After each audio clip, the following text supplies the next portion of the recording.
Good evening, everybody. Assalamu alaikum, shalom, peace. I want to start by apologizing to Shabir Motorwala. Where is he? Shabir Motorwala. Look, I did not mean to anger him, and I did not know what I was doing. Last Cosmos banquet, we started off with a joke. It was about Shabir, and since then, I'm no longer president. You think that's a coincidence? I'm not even in the front row of tables, guys. Wait, let me tell you something else. Today was the first day. I'm still on the board, apparently, but today was the first day I found out that there was a taste testing of the menu. I wasn't invited. This is all Shabir Motorwala. Shabir, I really sincerely apologize from the bottom of my heart. I did not mean to anger you. He is Mr. Cosmos. He calls me Rising Star on the stage, but this is what he does to me. Shabir, I don't want to be on your blacklist. Whatever I can do to get off, I will do, please.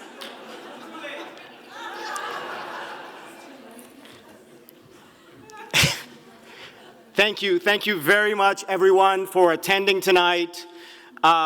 It really is an honor to have this group, this collection of people here. It really is amazing. It never ceases to amaze me. It is incredible. Please give yourselves a round of applause, please.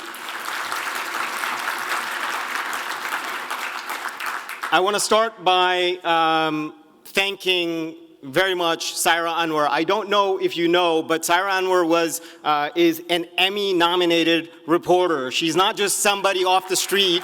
She's very important, and for her to take time out of her busy schedule to come here, follow her also on Instagram.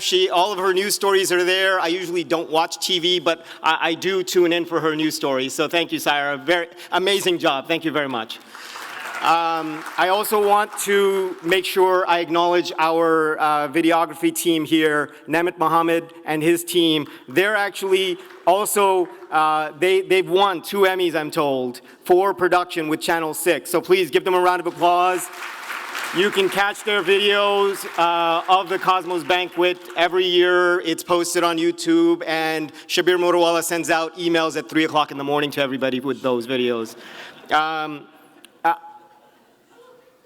It takes a lot of work to put a program like this together.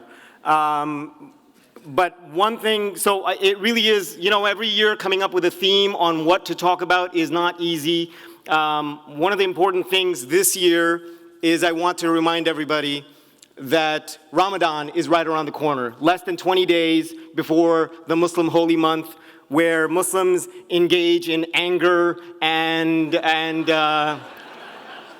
I mean, I know for a fact that if you come to my office, you know, as soon as Ramadan starts, I'm yelling at people more often. I'm obviously hungrier. I'm, you know, less caffeinated. All of these things, right? But Ramadan is supposed to teach us about patience, and it's described as patience in English, but the Arabic word is called sabr, right? And sabr actually, just like Arabic itself, incorporates more than just patience. It means perseverance, persistence. It means patience. It also means thankfulness, because all of those things go together if you can think about it, right? You have to be thankful where you are, and then patience will come to you. If you're not thankful to begin with, patience is really hard to achieve. So if you're not thankful for where you are, it really is impossible to achieve patience. The next step is, though, you don't just sit around and be patient for things that are to come. You persevere. You persist in what you're going to do. The people we heard from tonight, Miriam Singer, Chairman Oliver Gilbert, President Hale, all of these people embody this perseverance that we're talking about, this attribute of sabr that we're talking about. And that really is what we need to take in as we focus on Ramadan coming up. So it really is an important point to remember for the next 2-3 weeks. And when you come across a Muslim who's fasting, be patient with them, right?